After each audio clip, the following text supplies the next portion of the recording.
Meneer die president, waar is die president van die Republiek van Koepel? Hy is die iewers. Meneer die president. Ek ken my.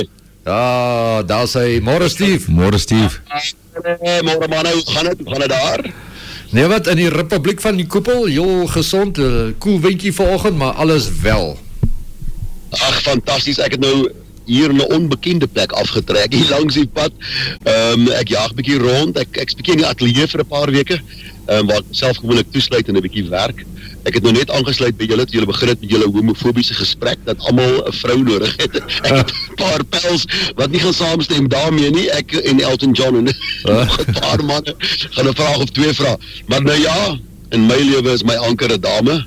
En dan buite die huis langs lyk my 'n dame of 20 of 200, miskien 2000.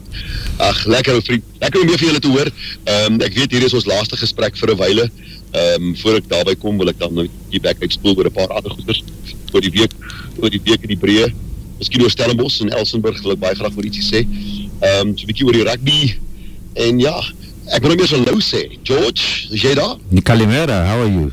Ag, my vriend, lekker om jou stem te hoor, fantasties.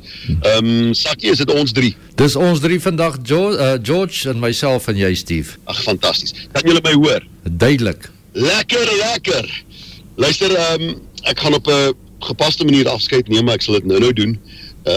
Ek voel nie te bedruk daaroor nie, want dit is nie vir my 'n vreeslike permanente besluit nie. Maar ek sal later daarby kom. Ek wil graag doen wat ons nou gedoen het die afgelope paar maande, ons gesels maar oor die hoogtepunte en so. Van die week vir my, as ek nou vinnig bedink, opwindende week, ook 'n tragiese week. Die gril filmmaker en die thriller maestro Wes Craven, hy is oorlede, die ouderdom van 76. Hy is natuurlik Freddy Krueger se pa, Nightmare on Elm Street. George, ek weet nie of jy van scary films hou nie, Sakkie, ek weet nie van jou nie. Die Scream-reeks, wat 100 miljoen by die loket verdien het, en 'n hele generasie angsaanvalle gekos het, is natuurlik die werk van Wes Craven.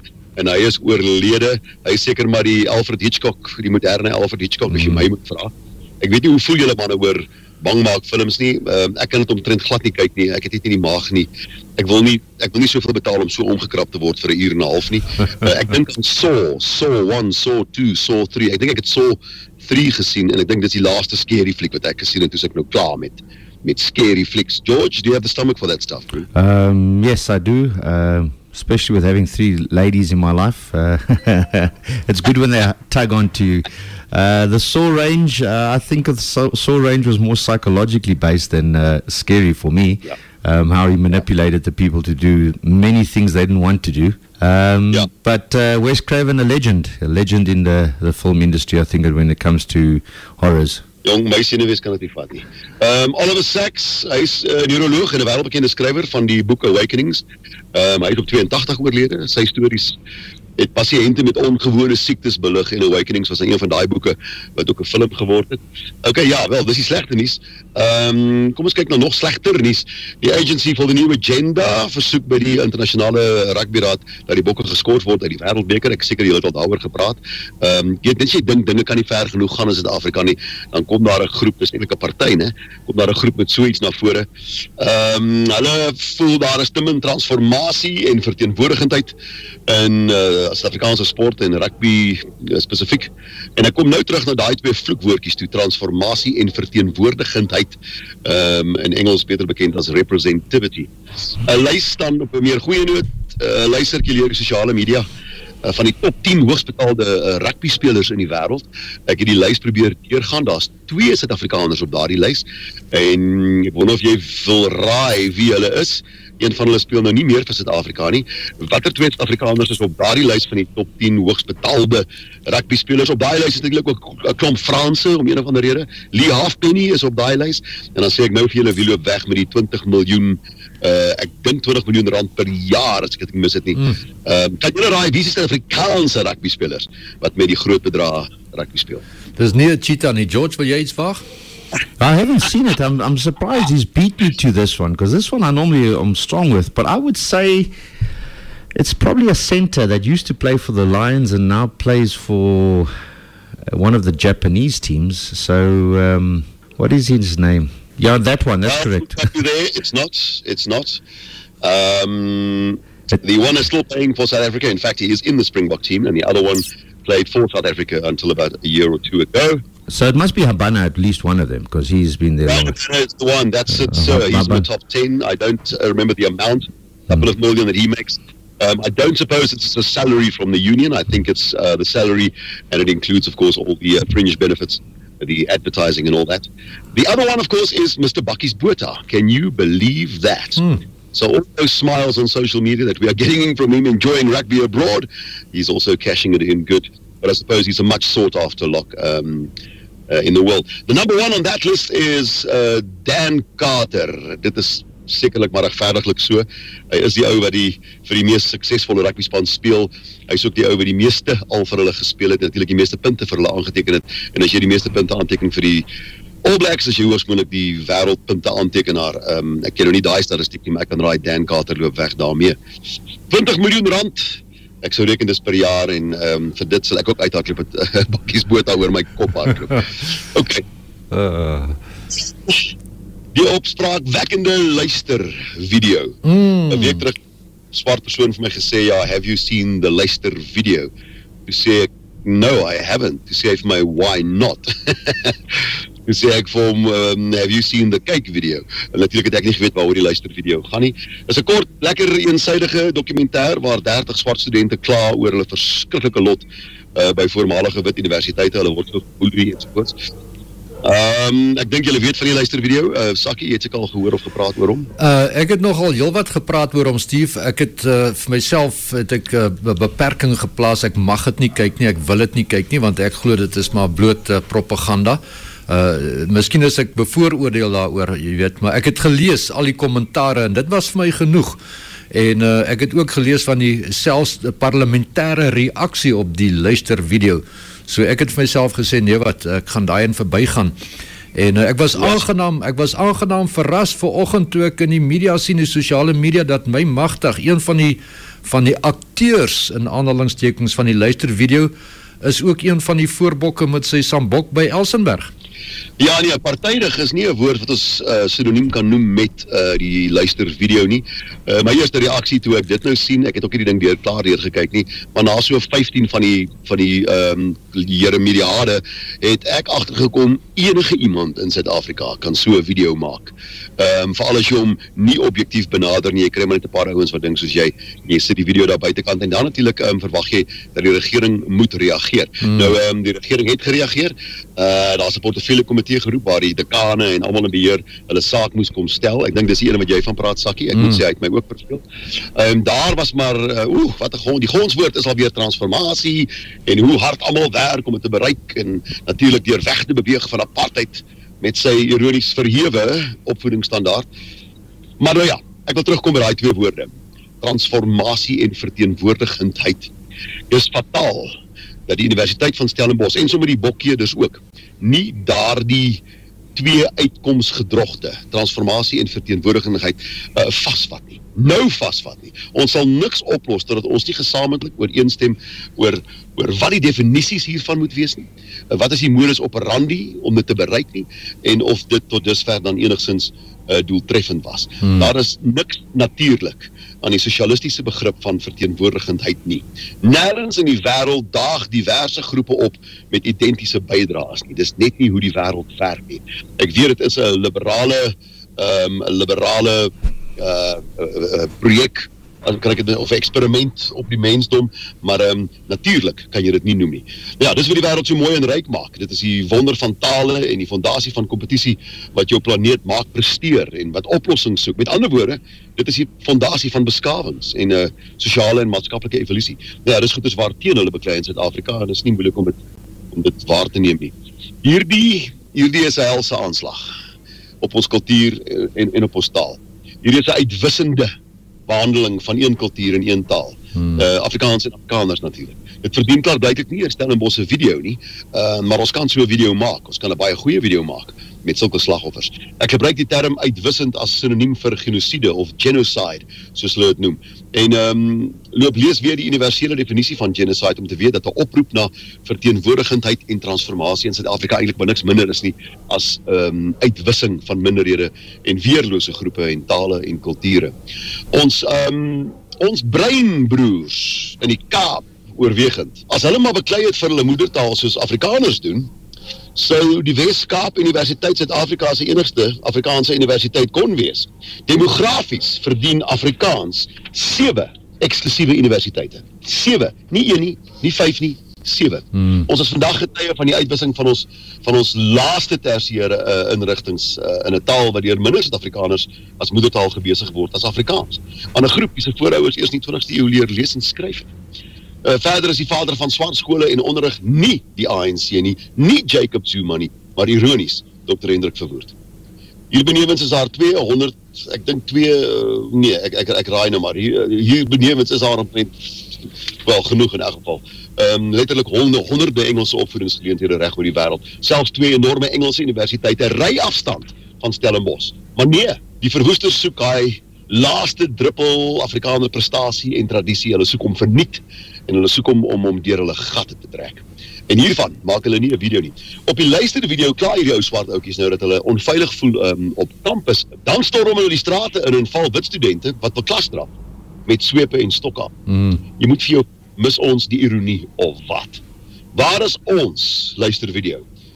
Sal ek seker kan vra vir die wit slagoffers van moorde, van verkrachtings, van toelatingsvereistes, van voorkeurbehandeling, van beurse, van immigrasie, quotas, swart ekonomiese bemagtiging, regstellende aksie en kastige transformasie.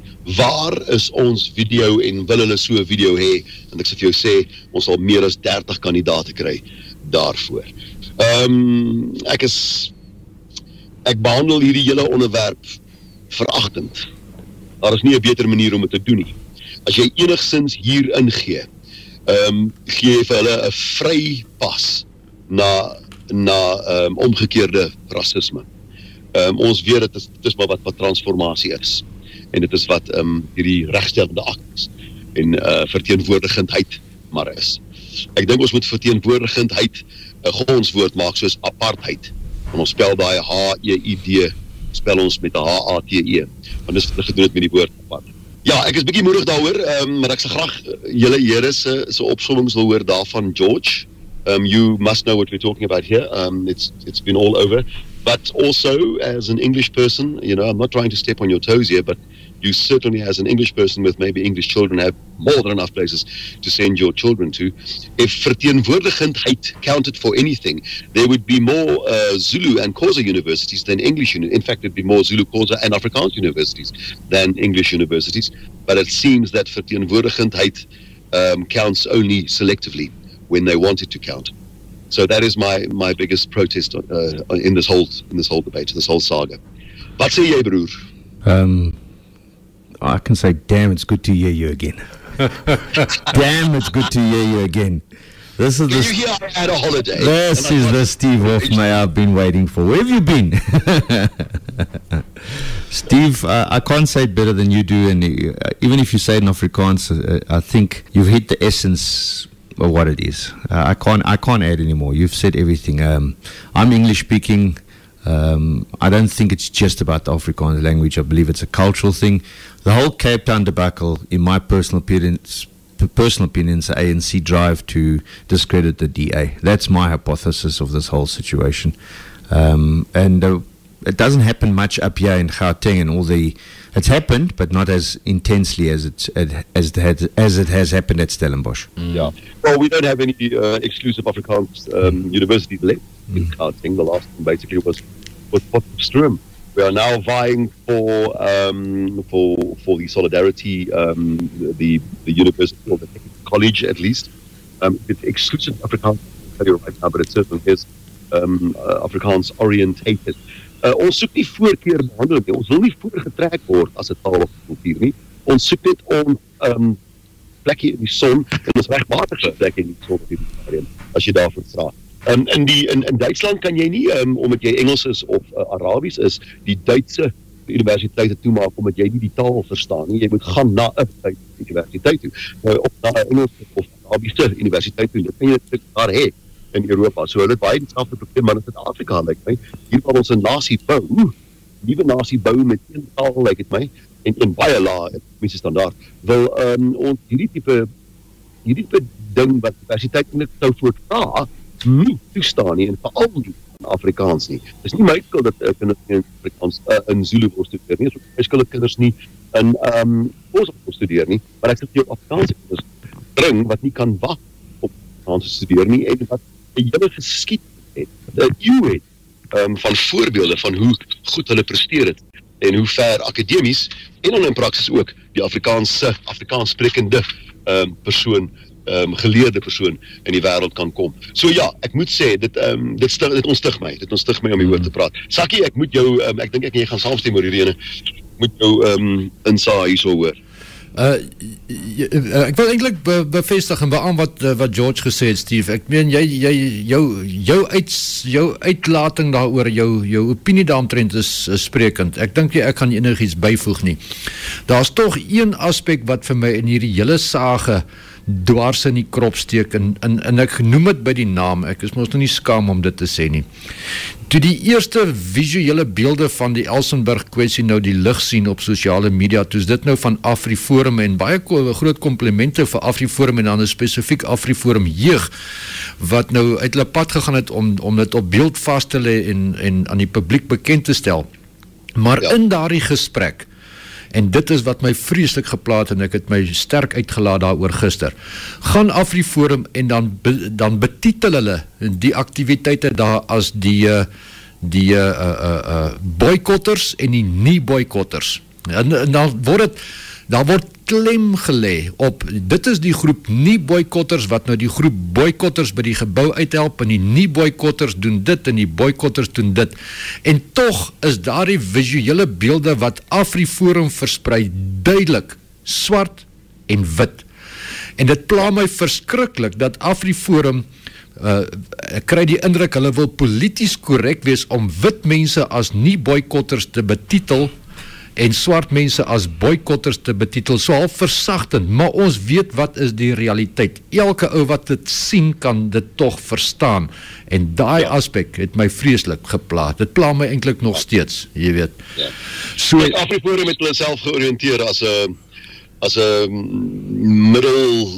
middelpunt op die spektrum tussen links en regs. Hulle doen dit, hulle roem hulle self daarop, dat hulle dan van die laaste Afrikaner groepe is wat na die debatstafel uitgenooi word, want hulle verloor natuurlik nou nie aansien as hulle hierdie wat jy noem betiteling, as hulle hom sorgvuldig en sensitief behandel en die wit en swart daar uithou nie. Maar eintlik dan dans hulle maar net en hulle stel ook uit 'n finale oplossing. Hulle dans om die realiteit en die realiteit is dat dit wit en swart is. Om my waar te sê, wanneer dit kom by die middelpunt van die debat en die spulpunt van die debat, dan sien ek dit gaan oor wit en swart en selfs hulle moet toegee dat dit daaroor gaan en hulle doen hier en daar. Maar op hierdie stadium, en ek sien dit die afgelope paar maande, is dit kenmerkend van AfriForum dat hulle self meer, kom ons noem dit links op hierdie stadium, wil oriënteer en ek weet nie hoekom nie. Ek dink hulle wil hulle self miskien binne op die A-lys hou van uitnodigings van die ANC as dit nou kom by gesprekke en debatte.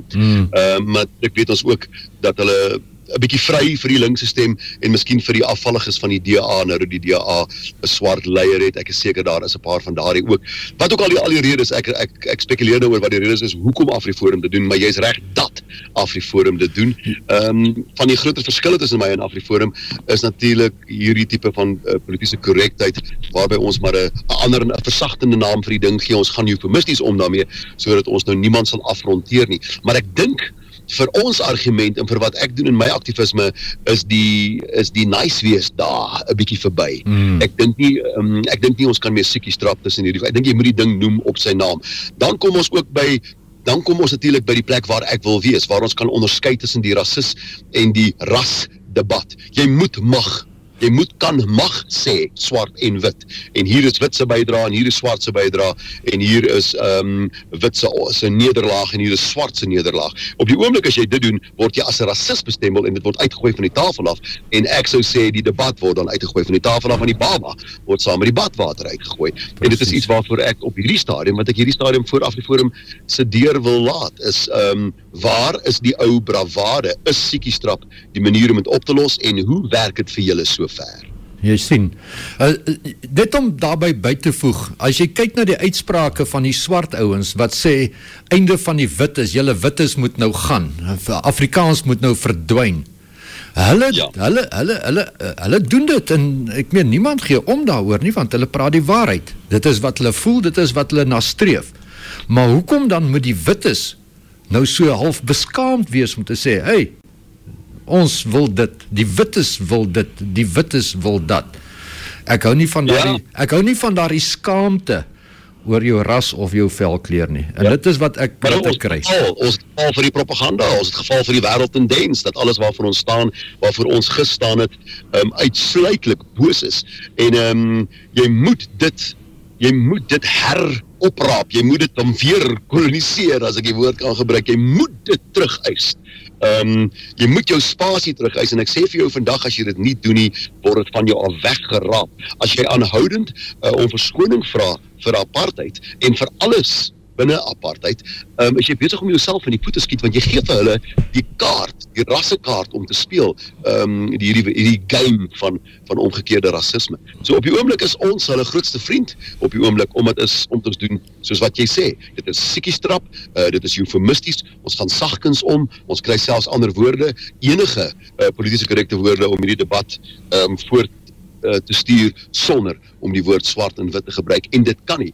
Ek het geen van my swart vriende verloor nie, ons debat is miskien 'n bietjie vuriger as altyd, maar ek het geen van my bruin vriende verloor nie, want elkeen moet na die tafel toe kom en kan erken wat is sy gebreke, maar ook dan, wat is sy prestasies, wat is sy doel, hoe kan ons mekaar help daarmee, sonder om ingeforceer te word in hierdie gedwonge integrasie, wat tog nie natuurlik is nie. Ja, okay. Kyk, die debat gaan nie weggaan nie, maar dis eintlik maar dieselfde debat wat die rugbykeerders moet hê, as hulle self gaan verdedig by die internasionale rugbyraad vandag. Ek kan sien, dis 'n identiese gesprek wat hulle gaan hê op daai kant.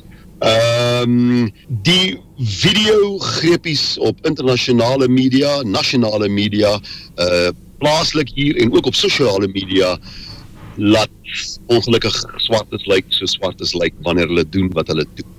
Hulle stap uit met rotse, klippe en stokke en verwoes alles wat staan, verwoes alles wat tradisioneel nie net daar was nie, maar ook sterk was, en hulle verwoes 'n standaard, dan kla hulle by ons as ons hulle stereotypeer.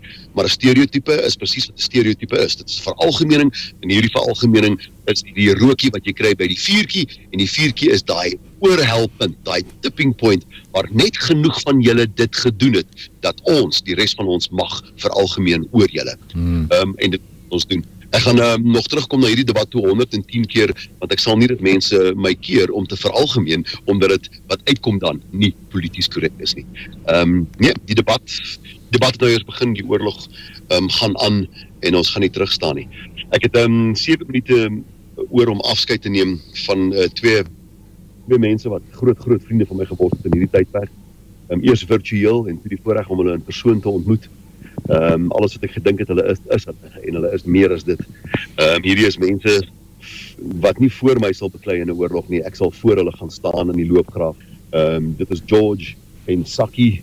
George as gevolg van julle twee, as gevolg van die gesprekke wat ons gehad het hier op julle stasie, moet ek vir julle sê, my voorneme het nie verander nie, my voorneme kan nie verander nie, julle het my voorneme versterk. My tydplan moet ek 'n bietjie opskerp, veral administratief. Ek loop my oral vas om 'n bietjie swak planning op hierdie stad, maar ek kom nie uit waar ek moet nie. Vir jou, Sakkie, en vir jou, George, is ek natuurlik nooit verder weg as 'n oproep nie, enige tyd. Dankie vir die Sakkie en George leerskool, as ek hom so kan noem. Ek het veral weer in daai doodloopstrate van retoriek verval en gevaar waargeneem van opinies hê in isolasie. Iets wat ek gereeld doen en iets wat julle vir my kontemper hier op stereo. Dankie Here, ook dankie aan al die gaste oor hierdie tydperk. My mobilisering van die Afrikaner, die boervolk en sy taal en sy kulturele belange sal nie stoom verloor nie. Dis allerminst 'n stokperd nie. Ek beheen dit met erns en ongelukkig wel soms met afskie, omdat ek geen lig in die tonnel waarneem nie. Maar ek kon hier in julle geselskap die ding daarom by die naam noem en identifiseer. Daar is baie min stasies, radiostasies, veral in forums waar ek dit so mag doen. Myne is nou die verantwoordelikheid om diep te reflekteer oor oplossings, en ek is jammer as jy dink dat politiek die beste oplossing bied op hierdie stadium. Hieroor is ek nog nie seker nie, en ek loop met 'n diep twyfel rond. Patriot ZA gaan voort, en ek moet erken, grootliks geïnspireer deur gesprekke hier op Koppel Stereo en die verstommende werk van Miljoen Stemme vir Steve. Team Patriot ZA as onder andere 'n luistervideo vir ons mense. 'n beleidsdokument van ons voorneme en ons behoeftes, en een wat ek met die wêreld sal deel, en een wat die wêreld al hoe minder vreemd sal sien, omdat mense wat soos ons dink, Sakkie en George, wêreldwyd meer en meer word. My storie daar is nie meer vreemd nie. Koepel Stereo dan, miljoen stemme verstuur, Patriot ZA, ja, die FHK en Afriforum en Afrikaanse konserte en protesoptredes is almal maar spulpunte, is mobiliseringsstasies waar ons meer en meer sal moet vergader om hande te vat oor ons toekoms, wat tans vir my nie goed daaruit sien nie. So, moenie skrik as ek kort voor lang terug is op die lig saam met George en Sakkie nie. Dankie vir die leersaamheid, dankie vir die saamheid, vir die lekker lag en die heerlike ontdekkings wat altyd weggesteek lê in gesprekke om taal en kultuur. Dankie Jaco, Pieter, Amor, Christo, ek kan nie almal se name onthou nie, verskeie geselskapte deur die maande, en dankie dan aan George en aan Sakkie en aan daai lekker driehoek waar binne ons so lawaai gemaak het. Here, ek sê vir die dankie, dit was 'n wonderlike voorreg. Sakkie, asseblief, ek sal kwaad wees as jy my nommer weggooi. Ek is net 'n oproep weg oor enigiets waaroor jy wil gesels. Ons is tog na alles dan ook vriende. Ek sê vir julle baie. Ou Steve, ja, wat sal ons sê? Daar staan ek en George. Ek wil nou nie sê met 'n sneeusdoek in die oogie, want inderdaad is jy net 'n telefoon weg. Baie dankie vir jou opofferinge die laaste 8 maande hier op Koepel Stereo, vir jou perspektief, vir jou insig, vir jou bydrae, vir jou aktivisme, vir jou volk en vir jou vaderland. Baie dankie van my kant af, Steve Hofmeyer. Steve, from my side, a huge honor to have met you, and still one of your big English-speaking followers. I hope that what you have in your heart, you can put in your mind, and I know you're going to make us proud. I know you're going to make us proud eventually with the decision you make, and I hope that you and your family, that's the most important thing, understands how important your work as a father, dad and activist is to a lot more than just the family that's in your house, but it's a bigger family out there than you think. Daar's hy, Steve. George, so much, Sakkie, baie dankie vir daai wonderlike woorde. Ek vat dit saam met my en ons praat weer. Ons praat weer.